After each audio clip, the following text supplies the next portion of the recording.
right, Bronx, the next thing we're going to talk about is how to cut fresh herbs. The knife cut that we're going to be utilizing today is just going to be called minced. Minced is just a small version of chopped. So nothing really precise, it just needs to be small. So this is cilantro. This is a fresh herb, and you see cilantro in a lot of Mexican foods and also in a lot of Asian foods. Today you're going to use it in your pico de gallo. Your pico de gallo recipe, you're probably going to want to take a small handful, probably about like that much, okay? If you strongly dislike cilantro, we can go a little less, but I do need you to please use some because it's important that we learn the knife cut. I'm told that people who don't like cilantro think it tastes like soap. That's not me. I happen to love it. When we're working with cilantro, for this application, a little bit of stem is okay. So I'm going to go ahead and just kind of rough chop from here up. I'm probably going to discard this bottom part though. So to do that, I'm just going to put everything in a little bundle, and then I'm going to remove about like that.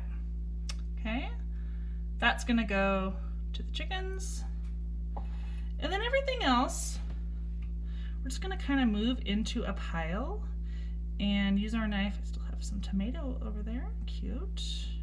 We're going to come on over and just in a claw, we're going to use the tip of our knife. I'll probably get rid of that guy. Use the tip of our knife to kind of do a small chop throughout. So I'm kind of trying to make long, thin strands.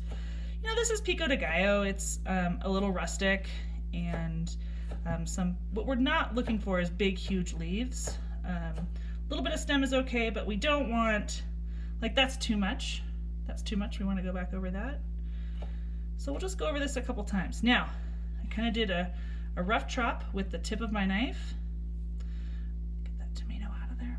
I'm going to come back over now because I do want to avoid having big flappy bits like that. I'm going to come over and kind of use the middle of my knife, and I'm going to do kind of this rough chop. Kind of like what we talked about with the garlic. And then I'm just going to go over there just to get everything pretty uniform, nothing massive.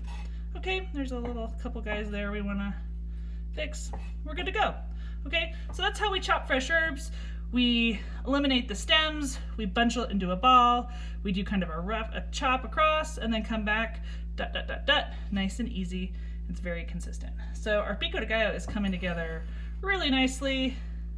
I'm just going to do that handful pico. It's looking good.